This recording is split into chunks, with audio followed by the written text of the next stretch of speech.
Giancarlo Piva è stato confermato sindaco di Este con il voto espresso dai cittadini nel ballottaggio del 29 e 30 maggio con una preferenza del 54,6%. Nei giorni scorsi Piva ha quindi reso noti 4 assessori che andranno a formare la squadra che lavorerà al suo fianco. Abbiamo presentato 2 giorni fa la nuova giunta comunale.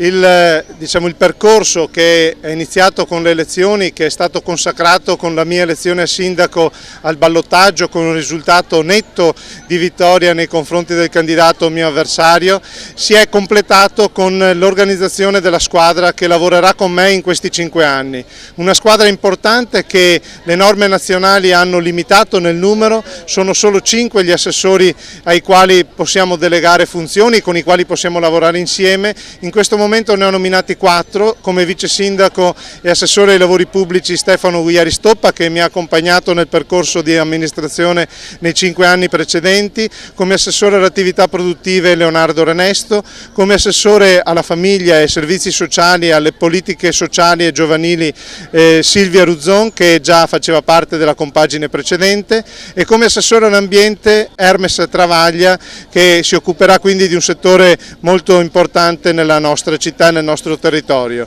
Iniziamo un percorso che è in linea con gli obiettivi che ci siamo dati nel programma, che è stato votato dai nostri cittadini, e con un obiettivo anche ambizioso in termini di coinvolgimento dei nostri cittadini. Giovedì avremo il Consiglio Comunale e nel Consiglio Comunale vedremo se ci sono le condizioni perché questa compagine, questa maggioranza si possa allargare anche ad altre realtà politiche che vogliono sostenere questo programma, che sono in linea con questo programma.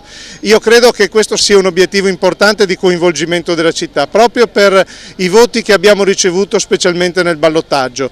Vedremo dal dibattito consigliare se questo sarà possibile. Ad ogni modo la squadra che presentiamo è una squadra di persone con esperienza, competenti, capaci, che hanno la passione civile per fare il bene della nostra città di Este, e con loro porteremo avanti un programma che è un programma ambizioso e un programma di futuro per la nostra città. Il secondo mandato di Giancarlo Piva inizierà ufficialmente giovedì 16 giugno alle 19 con il Consiglio Comunale di insediamento della nuova Giunta.